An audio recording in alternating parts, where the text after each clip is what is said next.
Hey, welcome to the Relentless Positivity Podcast. I'm your host, Joe Martin. I'm fired up about this one today. This is something I'm super excited about because it's something that not only affects me and my clients, but also the kids that I coach and my own son. What it is, we've got Dr. Eddie O'Connor, and he's not only a clinical psychologist, also a sports psychologist. And what he does is help people remove barriers to peak performance. So whether you're into sports, you got kids into sports or not, I mean, he's worked with musical acts, professional on the professional level as well, and art, performing arts, all these things, not just sports. So tune in for this. Dr. Eddie, thanks for coming on today. Hey, I'm really looking forward to this and helping people who are listening to overcome their obstacles to excellence. Let's get going. All right. Yeah, because we all need a little bit. We all have our obstacles here and there. So I'm Yeah. excited about getting rid of some of these things today. But we got to start this off. So you're on the Relentless Positivity Podcast. I got to ask you, why aren't you a fan of positive thinking? Oh man, we're going to start off with this one right away. It's like I'm getting into trouble because, well, no, I'm going to double down. I'm Yeah, not please into do. it Please do. because, Yeah. yeah, well, I've gotten pushback because it's like I don't want people to say that it's wrong or it's broken. Like we tend to have these rules about, what's right and wrong. So when positive thinking works, by all means do it. You'll be happier. I'm not going against anything that my colleagues in sports psychology typically says. But where I've really carved things out is that you all know that we can't be positive all the time. I mean, if you just torn your ACL and you got to come back, if you're losing by 10 runs in the ninth inning, where's the positivity going to come from? If Yeah. you've dropped 3 balls this game and you're supposed to just believe you'll get the next one, why? Like that's when my athletes will come and be like, hey, there are these real adversities that I have, and I just can't be positive about this. And I still have to play. And that's actually the truth. Let me ask you, Joe, we have 4 basic human emotions. Do you want to guess what they are? Anger, sadness, happiness, stressed. I don't know. What's the Yeah, fourth? Uh, scared. Yeah, you're yeah. exactly right. Yeah. So check it out. Happy, sad, mad, and scared. Only one of the 4 human emotions that we could feel is positive. Mm. Only one of them feels good. The other 3 suck. And the other 3, we tend to pathologize way too much. Like, I don't know about you, but every time I'm mad, they tell me to calm down. Every time I'm scared, they say I'll be okay. Every time I'm sad, they try to cheer me up. We've got an intolerance for this. How are athletes or any human being supposed to go into their life and only live in 25% of what it means to be human? This is why I'm against the positive thinking, is because as much as it works, use it, but many of the times it doesn't. If you have an athlete, I specialize a lot in performance anxiety, for example. And the first thing I do every session, or rather with every client, is I justify why they should be upset and freaking out. You are going to embarrass yourself if you make a mistake. You are going to let your teammates down. It is going to cost you perhaps the game. People are depending on you. And all this positive thinking to kind of say that doesn't matter, actually, for the athletes that care very much, it invalidates that experience. Right. So please, can we stop doing this? My athletes get so much benefit when I tell them, I hear you, I understand, and you should actually think this way. You should actually be negative. Here's why. It's a survival instinct.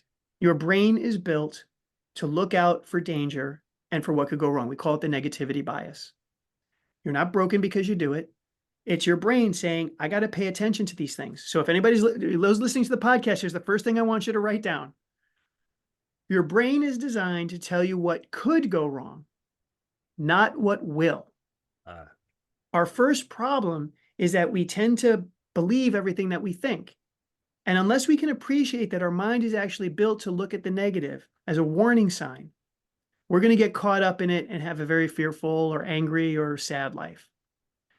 So when we can hold it a little bit more lightly and understand that our brain is built to warn us of what could go wrong, not what will. And because I care so much about this, if I don't get it, it's going to hurt me more. That's the second thing. Most of our worries come not because it's really dangerous, but because I really care about it. Why do I specialize in professional and high-level athletes? Aren't they among the most talented? Shouldn't I be working with the people that suck on your team as opposed to the people who are at the top? Why do I have a practice that works with the elite? Because they care more. They are much less likely to make a mistake than everybody else on the earth, but they're more worried about it because it's a function of what they care about. Joe, I'll ask you really quickly. I would imagine if I ask you to list the 3 things that you love the most in your life, what would they be? family, friends, and God. That's my 3. And would you say that you're also most worried about your family, friends, and spiritual life? Absolutely. Absolutely. Yeah. Well, am I Nostradamus? Am I mind reading? Man, Or am how'd you know? I How'd you know? it's just the flip side. Now, I'm also going to guess, and I'm not going to ask you to list it on this podcast, that there are probably things in your life that you should worry about more that you're not worried about. Yeah, for sure. Ask my wife. Yeah, for sure. And we get this like there are the dangerous things that we do, but because either we don't care as much or whatever about, we're not as worried as maybe we should be. And it's just all of this humor is meant to illustrate again to the listeners that if you're really anxious, it's probably a sign that you're in the right place and you care very much. So knowing that you've got the negativity bias and knowing that your head's going to tell you what could go wrong and not what will, your job then becomes, then how do I choose my reaction to this warning? Do I invest in it and ruminate on it and think about it? Is that helping me or hurting me? Can I translate it? If I'm scared that I'm going to fail this test tomorrow and I'm all anxious and I'm all in my head, is this helping or hurting me? Well, I want to pass the test. So what do? I better study. I don't want to strike out tomorrow. There's a big game. I'm anxious. I need to see a psychologist. The psychologist is going to tell you, you should be worried. It's a good team. They're going to throw the ball hard and fast. How are you best going to hit it? Well, I got to put my eyes on the release point. Okay, can you focus on that? And what you'll find is not only will that improve your performance, but it'll decrease your anxiety because now you're taking care of and protecting yourself in the way that you most need and want. And I could keep going on, but that's probably long enough. Do you have a comment or question? Yeah, I mean, that's exactly why I wanted to have you on, because I also get a little bit of pushback on relentless positivity, but it's not just being in this la-la land where you just ignore everything, just, oh, the house is on fire, let's go roast some marshmallows. It's just, hey, Yes. when you do have the opportunity, choose the positive side, and like you said, and move forward. Don't get stuck ruminating on those things that could just drag you down. So yeah, just looking for, how does that coming off that pitcher's hand? If you can just get that one thing, man, that's huge. Yeah, and thank you for really dialing down to my last 10 minutes into that one aspect, because when it comes to a performance standpoint, it's not that I'm saying your feelings don't matter, but I am saying that your feelings don't matter. Like baseball, whoever scores the most runs wins every time. And you can do that depressed, anxious. And again, I want to also be clear here too. I'm not minimizing clinical depression or PTSD or panic disorders or extreme perfectionism and performance anxiety. You know, you're going to need a lot more than a podcast to kind of understand these principles and apply them. So I respect the distress that comes. With that being said, on the continuum of performance, the answer still is that our feelings, when we prioritize them, when we struggle to control them, when we struggle to control our thoughts, as I said, I can't control what pops into my head. I've had a lot of crazy things pop in my head. Again, another question for you, Joe. If you, in fact, did everything that you ever felt like doing, you followed every urge, you responded to every thought that automatically popped into your head, where would you be? Jail, probably. Yeah. Yes. And I Yeah. get one other answer besides jail. What's the second popular one?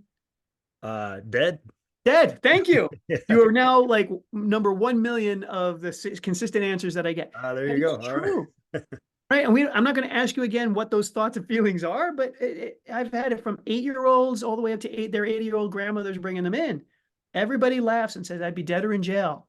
And so we don't do that on purpose. We don't think these things on purpose. If I offered you $1 million to go out and fall madly in love with the first stranger that you saw, could you do that? Probably not. Not Probably me. not. You might get infatuated real quick if Yeah. you like the way they look. You might hug and kiss them. You could even marry them.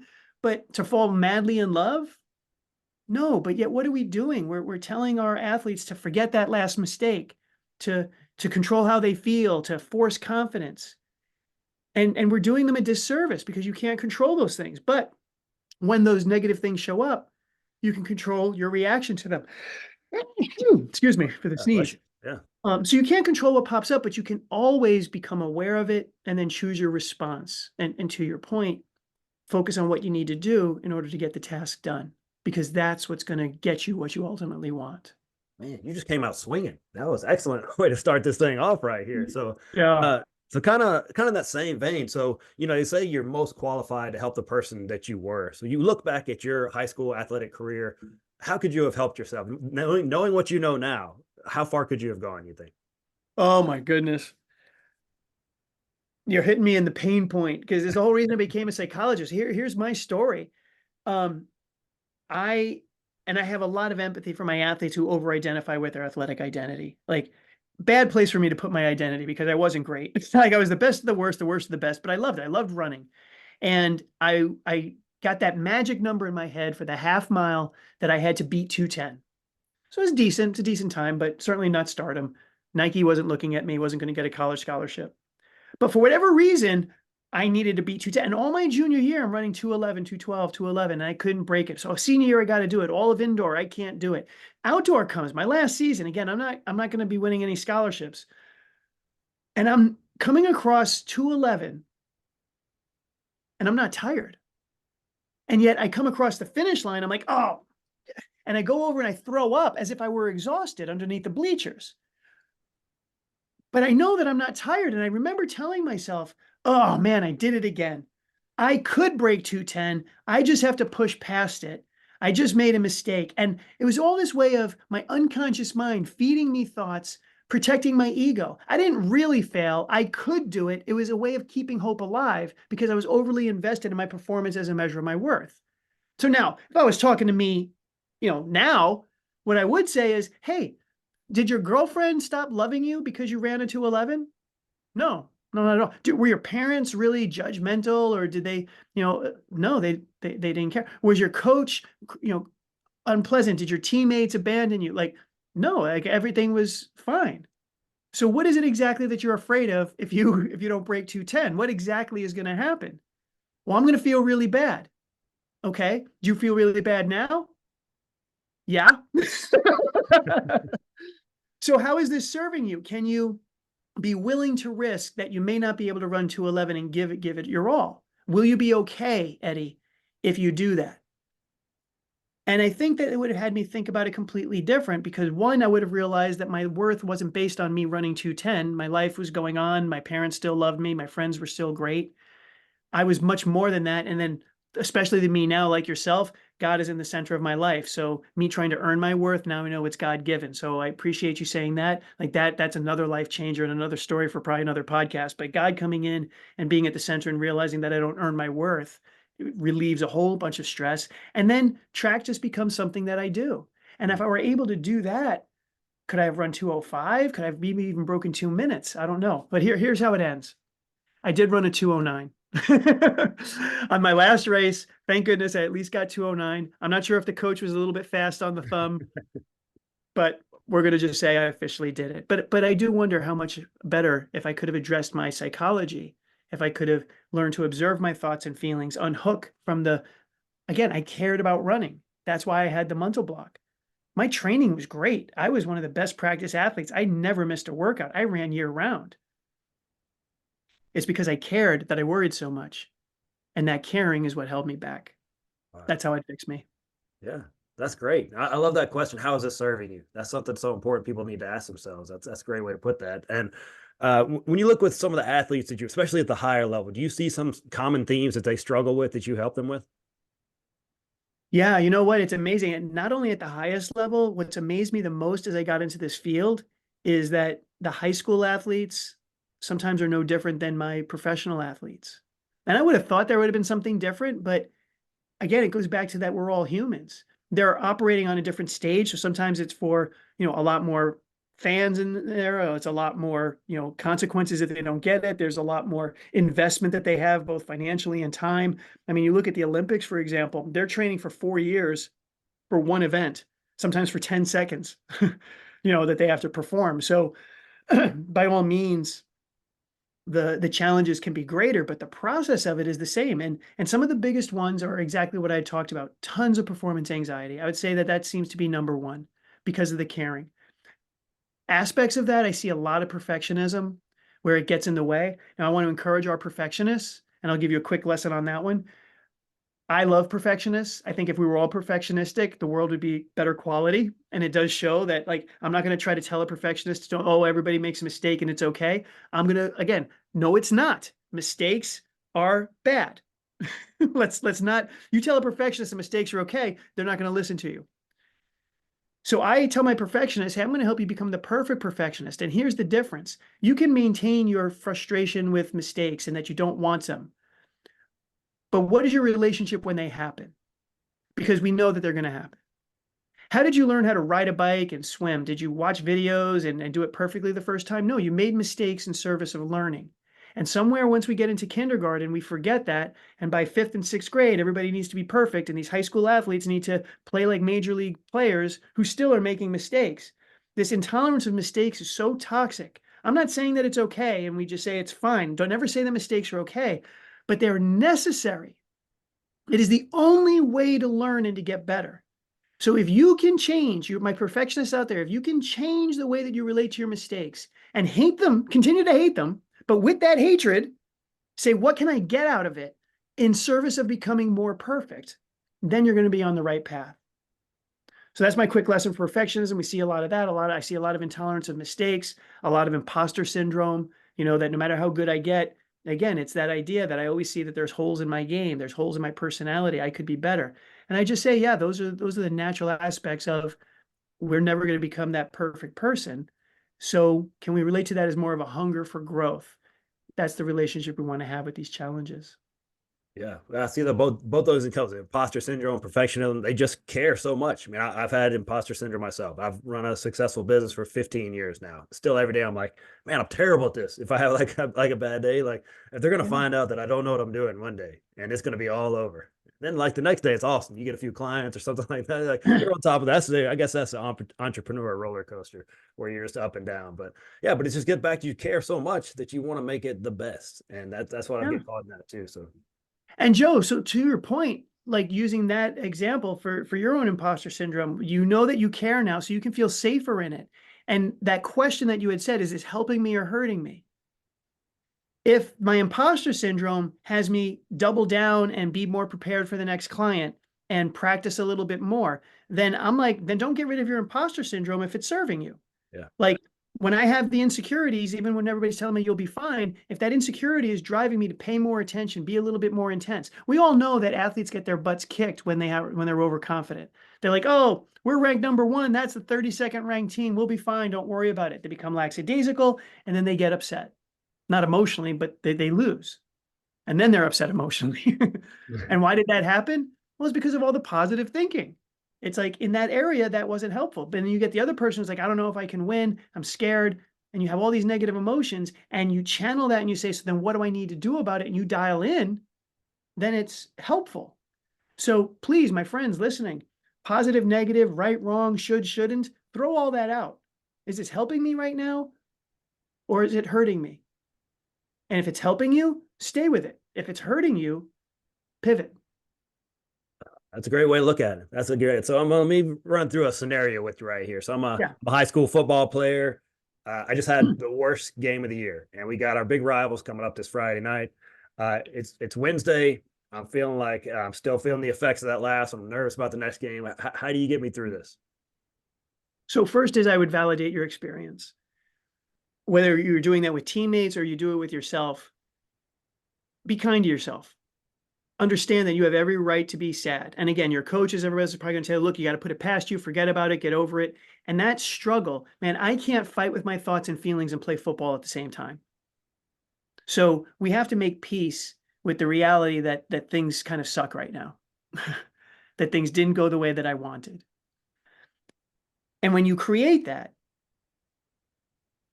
it drops that struggle, which frees up your mind and your heart to go in other places. The next natural question, if you do this well, and you might have to take time to do this. You might take 15 minutes. You might have to do it every day for half an hour.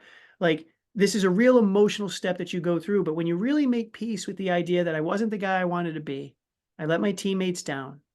But you can hear the tone of my voice that I'm doing it with a way that, in the same way that like, yeah, somebody died. And I wish it didn't happen, but it did. And we have to accept it. So we have grief.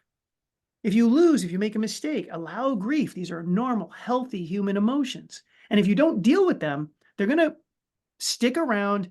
A friend of mine said, put it beautifully. He goes, you can bury your emotions, but you bury them alive.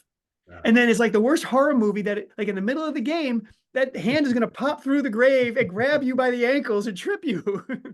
That's a great mental image right there. Isn't it? Yeah. So step one, Joe, is going to be the idea that you make peace with and understand where these emotions came from. Like we've discussed, that it came from where you wanted to go. And then I would say, so realistically, it's Wednesday. Can you tell me what is the best thing, like at your peak performance, when you're like, you're a champion, what would you do in order to prepare for the next game? And I would go through it physically. What would you do? And you probably tell me I'd go to bed early. I would get my 9 hours sleep. I would hydrate. I would attend practices on time. What would you be doing with your focus? So I'd be paying attention to fundamentals. I would be in the playbook. I would study it. I would know who my opponents are going to be. I'd know their tendencies. I would be doing film study. And then emotionally, well, this is where I call the unhooking skills. If I'm getting caught up in negative thoughts and if I'm feeling bad, I realize that it's not helping. So emotionally, I kind of really be not forcing positivity, but kind of remembering, why am I out here? Do I want to serve my teammates? Like, am I motivated by being a good teammate? Am I motivated by being a leader? Like, I'm a senior on this team and the freshmen are watching me. I had a pro football player. They were having a really rough season. I'll just leave it at that. And I had asked him, because he was a guy that really went out and was really pushing hard every day. And he was one of the few that didn't seem to vary whether the score was up or down or what the record was. And I was like, so what motivates you? And he's like, well, I'm glad you asked. He goes, I remember before every game that in this stadium, there's some kid out there that's going to see me play for the first time. And I don't want him to see me half-assing it. Wow. Yeah, that's powerful. He goes, right? He goes, I remind myself that every day that this person might only see me once and they're going to get my best. Doesn't matter the score, doesn't matter the record. They're watching me play. I'm going to put on a show. And so that's how I would end with that one, would be, well, what is it then that's going to be your motivation? What do you want to get done on Friday night under the lights? Because that hasn't been written yet. And you're in charge of how it goes based on what you do Wednesday, Thursday, Friday. Oh, yeah, that's perfect right there. Man, that's a great motivator right there. Just having that extra why in there. Man, I know that guy goes hard with that attitude. So Yeah. kind of in the same vein, what are some more, all these athletes, they're willing to put in the physical side, right? They've got their routines and these workouts and things they do. What are some mental skills they can build throughout the week as well? You mentioned a couple right there. What are some more things they can do? Yeah, I touched on, maybe the most important one is what I call a skill of noticing. If you want to go back into like literature and other things, it's really like a mindfulness skill, the ability to pay attention on purpose in the present moment, and the unhooking skill of letting go of your thoughts and the evaluations that are going on in your head and really trying to be as neutral and observing as you can. So if you're going to pick up something, I'd say the mindfulness training is a great way to do that. And then through the noticing, the idea is realizing that you are more than your thoughts and feelings. I wish I didn't have to go to graduate school to realize this. It would have been a lot helpful. But when I felt bad, I thought I was bad. When I was thinking negative and that, people wouldn't like me or that I sucked, I just kind of thought that I was, instead of experiencing it as I've explained so far today, that these are just psychological experiences. I mean, you even know this in a day. You can kind of be like at the top in a game. We're awesome and we're great and we're ahead. And then 30 minutes later, we're terrible and we suck. Well, neither one of them are true. You're just human beings playing with a ball. And those evaluations don't help you focus on the objective. What do I need to do? A quick tip, like, think action thoughts. If you're getting all caught up in evaluations and good, bad, and the rankings, that doesn't have anything to do with the sport or your job or your relationship with your wife standing in front of you. Like, what do I need to do here in order to connect or to meet those goals? Think in action thoughts. So I would say that the action thoughts thinking, the mindfulness training, and the other really, really big one is sleep. Your number one performance enhancer. And I know a lot of you out there listening are not getting enough. If you think 5 hours is enough and you're fine, I promise you, you're not. I promise you that you're leaving stuff on the table. And in fact, when I got athletes coming in and they're getting less than 6, and a lot of my college athletes sometimes will do this, I don't do any mental training with them until they get their sleep up.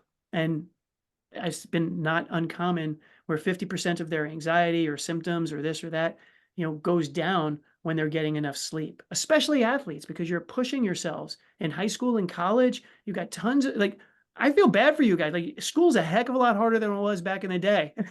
Yeah. When I was in high school, they only allowed you to take 2 AP classes as a senior. You couldn't take 3 if you wanted. And now my kids as freshmen are taking AP classes and just loading up on it so that they got full college course loads of their junior and senior years. So you guys are stressed out. You need sleep, like, take a nap. It refreshes every process and every organ in your body.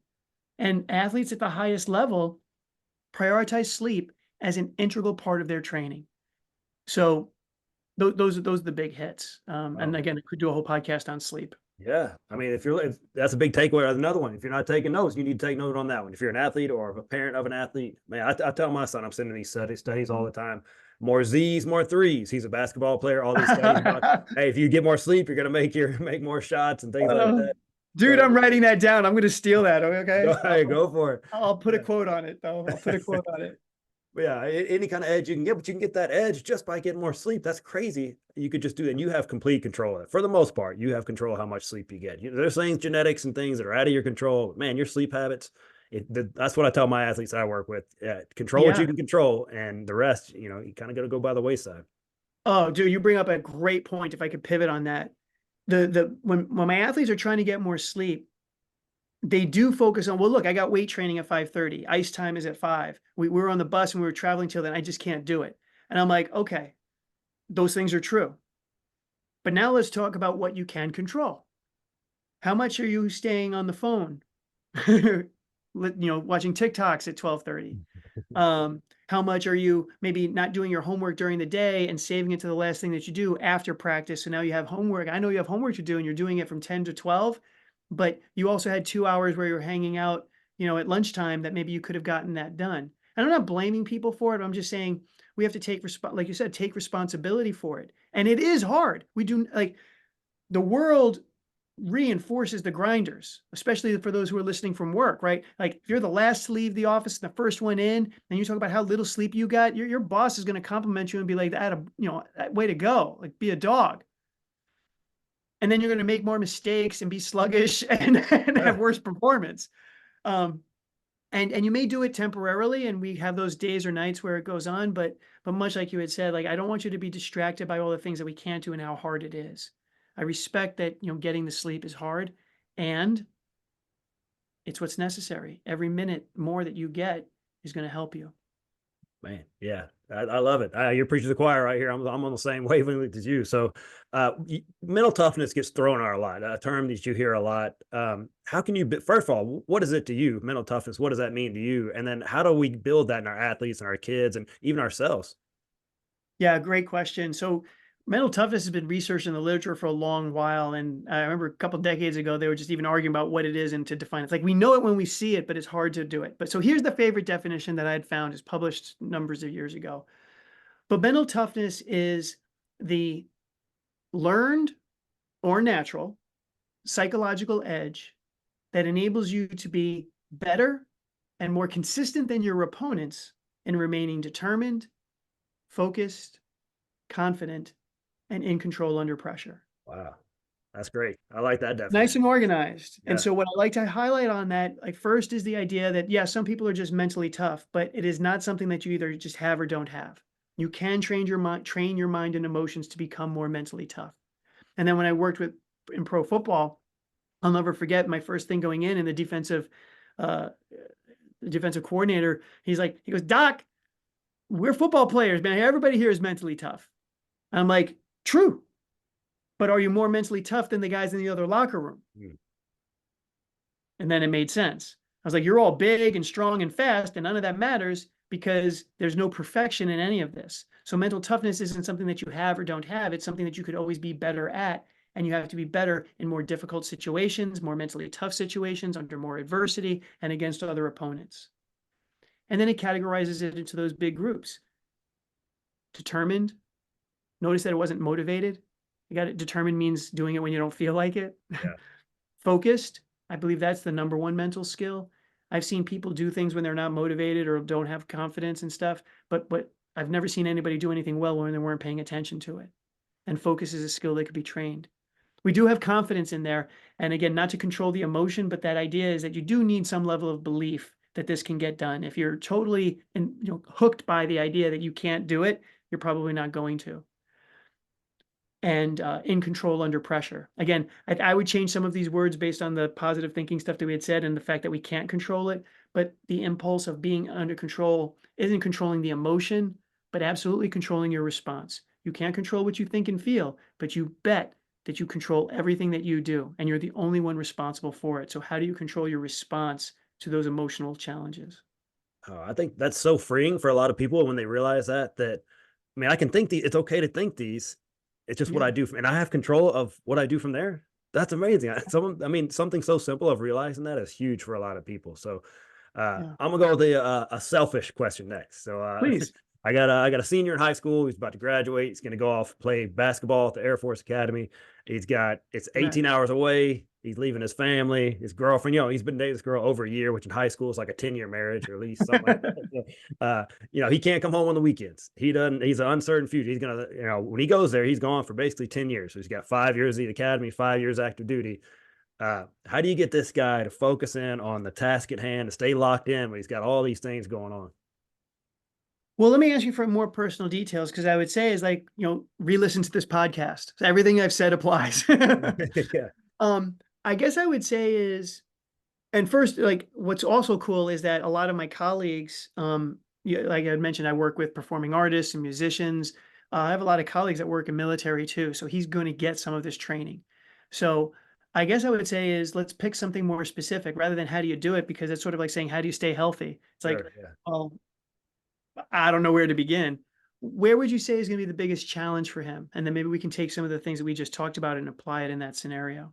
I think start off being so far away from home without that support system that he's had all these years. It'll be a new support system, but it'll be different. So I think that's a big one that he's been away from home a few times and traveled a little bit and stuff like that, but never for this amount.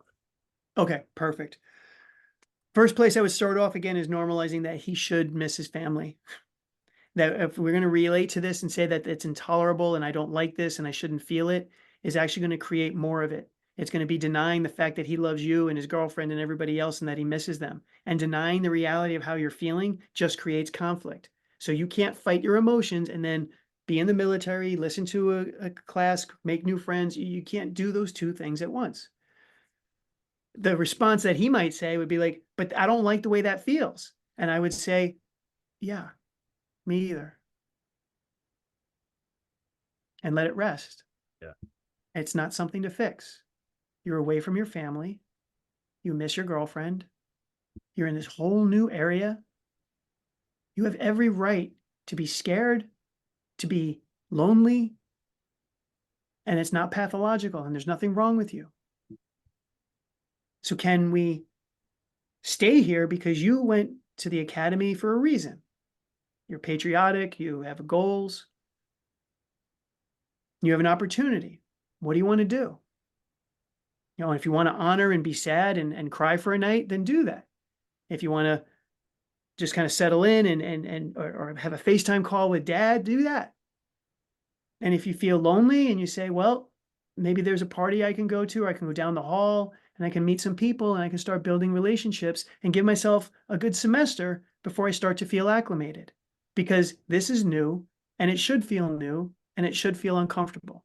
And that doesn't mean that, oh, it's okay. It's not okay. It sucks. It hurts. It's hard. And you're going to be protecting our country. Thank you very much. This is going to be the first of many hard things that I'm sure you're going to go through and do. It's an opportunity now to focus on what I like to say, what's important now. If you want to win, you focus on what's important now. And that might be to take care of yourself. It might be to connect to family with FaceTime. It might be to get up and stop feeling sorry for yourself and go meet somebody even though you're uncomfortable and you're shy. You get to decide. Let's empower you. You get to decide. Man, that's a master class right there. I hope you're taking some more notes because I got a lot of friends about my age that are sending kids off to school, maybe not as far away or things like that, but they're doing the same thing. And that advice applies to anybody that's leaving for college right now. A lot of college seniors out there, high school seniors getting ready to make that jump. So, Yeah. I got one more thing that I'm selfishly asking questions. So, how do you help kids go make that jump from high school athlete to college athlete? What do you see Oh. that they need help with the most? Adjusting their expectations. Again, like you're a big fish in a little pond, Yeah. and then you get into a big pond and there's a whole lot of other big fish and some bigger than you. And that's the hardest adjustment. And I've seen it not only high school to college, but then college to pro. Like anytime you're going to level up, I guess I'd really start off that this is where confidence can actually be a problem, because you're coming out of this small school in the Midwest and you're thinking you're awesome. And then you get into a D1 program and you can't believe that people are like this. I'll tell you, every athlete I've ever worked with, this has hit them. Sometimes in sixth grade, sometimes it's when they become pro, but they have to make this transition that they can no longer just do it for fun and depend on their talent or their size. I mean, some kids are lucky. They're just bigger, stronger, faster than everybody else, and they dominate through Pee Wee and Little League and, even high school. They're just built different. But then you get around these other athletes, and then you start to realize that it's your work ethic, it's your willingness to sacrifice. And it doesn't mean that everybody has to do it. I've, in fact, worked with some athletes that sometimes my best work has been them realizing, hey, I don't want to do all of this. I had a golfer, for example, that he was moved down to Florida. He was going for the PGA Tour and all this. And he's like, I don't know if I want to do this. And in my back of my mind, I'm like, what do you mean you don't want to do it? You're going to be a pro golfer. Yeah. But he's like, it's not fun anymore. I got to play golf 8 hours a day. And I'm like, oh, poor guy. But no. But really respecting it. He's like, it's not fun the way that it was. This is a different environment. There's all different pressure. I don't know if I really want to do this. And most people are like, but you have the talent, you have to. But that's not the case. You'll never succeed that way. I was talking to an Olympian just within the last year who had retired and was like, I got a dog and I was able to get married and buy a house. And she can't wait to go like out for coffee and like all these things that she couldn't do because she had dedicated so much of her life to training. My young athletes out there, as you're going up, you have to understand that the more you advance, the more of an unbalanced life that you're going to have, the more sacrifice that it's going to require. And you don't have to do it, but you do have to choose. And realizing that you have that choice every day. And as much as you choose to sacrifice and to go in, then you're going to get the results. But eventually, you're going to reach a point where you're not willing to do the work and the sport's going to kick you out. And for some, it's high school. For some, it's college. Some, it's pro. Some, it's, with the difference between going to the Pro Bowl and just making a roster. That would be the biggest thing. That is, again, athletes that are making the leap is realize that when you're going to transition from one level to the other, test it out and be prepared that you're leveling up. Nobody's entitled to anything. No wins come naturally. So just be sure that as you check in, figure out how much work it's going to be required, and check in and see if you're willing to do that. That's something he picked up through the recruiting process. He had a coach tell him, "Hey, this is your time to be selfish. I mean, you got to lock in. You got this little tiny window to have your athletic career, and you got to be all in. It's at this level. You can't be 1 foot in, 1 foot out. Yeah. It doesn't work that way." Yeah, and I want us all as coaches and parents that these kids have no idea what we're talking about. Like my favorite story is I was coaching rocket football. I forget, maybe they were in fifth grade. Let's say fifth grade. And the coach was screaming, dig deep, dig deep. And I turned to him like, you're going to have them pull out their little sand shovels and start digging holes in the ground. I'm like, they have no idea what digging deep means. Yeah. And he started laughing. He goes, man, I never thought of that. I'm like, they don't have any emotional. I worked with a kid who had terrible headaches and was brought into the hospital for these headaches. Is another great example. And parents were worried because she would talk about how these headaches were like an 8 out of 10. And like, that's disabling, right? And so they're like doctors and this and that. And so, but they were also kind of warning if she's kind of faking it because it didn't really look like she was in all that much pain. And like she could do other things, but she couldn't do some. So they were concerned. And so the magic question I asked her, I was like, well, what's a 10 out of 10 pain for you? She thinks about it. It's when I dropped a can of beans on my foot. That was a 10. And I just looked at the parents and they were like, I was like, she hasn't gone through childbirth. She hasn't been in a car accident. Like this girl, it's valid. It's an 8 out of 10 on her scale. But you translate that to the average scale, that's maybe about a 2. Yeah. And by the parents being more comfortable in her pain, she became more comfortable in her pain. And it wasn't an issue as much anymore. Like that was the healing part that she had was just kind of understanding what it takes. But she didn't have the experience is my point. Our high school athletes don't know what it's like to be a D1 athlete. And no matter what we tell them, they've never worked that hard. So let's give them the grace in that first semester to make mistakes and have to figure it out, but do it in a supportive way that these kids are learning. And then for young adults, and then for people my age too, because we're all still learning. Absolutely, man. I could keep you here all day. I want to be respectful of your time. So thank you so much, bro. This has been great. I mean, I'm learning so much here. I've got notes over here. My son's he's gonna have to listen to this one. That'll be his homework. So I hope so. it'll be really helpful for him to hear it coming not from his dad, but from a professional. Okay, you know how much Yeah, it means when someone else says it. So, that makes a difference. but please tell people your website and how they can follow you and keep up with you and work with you if there's something that they could do, help them with their peak performance as well. Yeah, absolutely. If you like what I've talked about, I got a couple references for you. So everything is located on my website at dreddieoconnor.com. And when you get on there, you can check out my Sleep Your Way to the Top workshop. So if you like that sleep stuff, you want more information about that, it's just an hour and a half workshop, a quick, immediate purchase. You can get that and train yourself to get the best night's sleep tonight so you can have your best game tomorrow. That's a great title too, by the way. Kudos on that one. Yeah, I had fun with that one. A little risky, but fun, and we get it. I like it. Yeah. I mean it innocently. Yeah. And then the other thing is my online platform. So I also do personal coaching, but what I've really devised for the masses is my success stories community.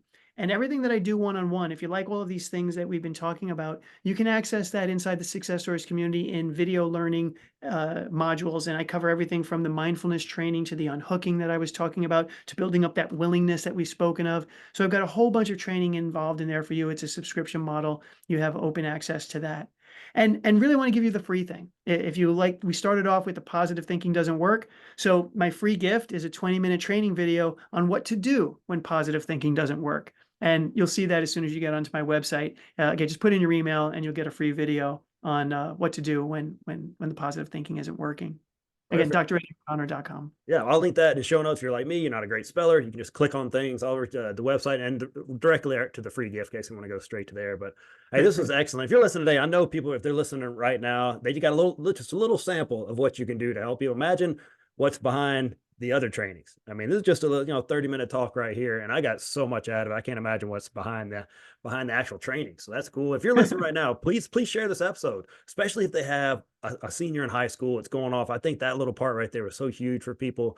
Maybe they need some athletes who want to take it to the next level, or even if you're in the business world and you want to take it to the next level. These are all trainings that can help you in whatever you're doing. So Dr. Eddie, thank you so much for coming on and helping us out today. Yeah, truly my pleasure. I really enjoyed it. You're a great host. Thank you. Oh, thank you. I appreciate that. So if you're listening right now, please share this episode and bring us back safely next week to the Relentless Positivity Podcast.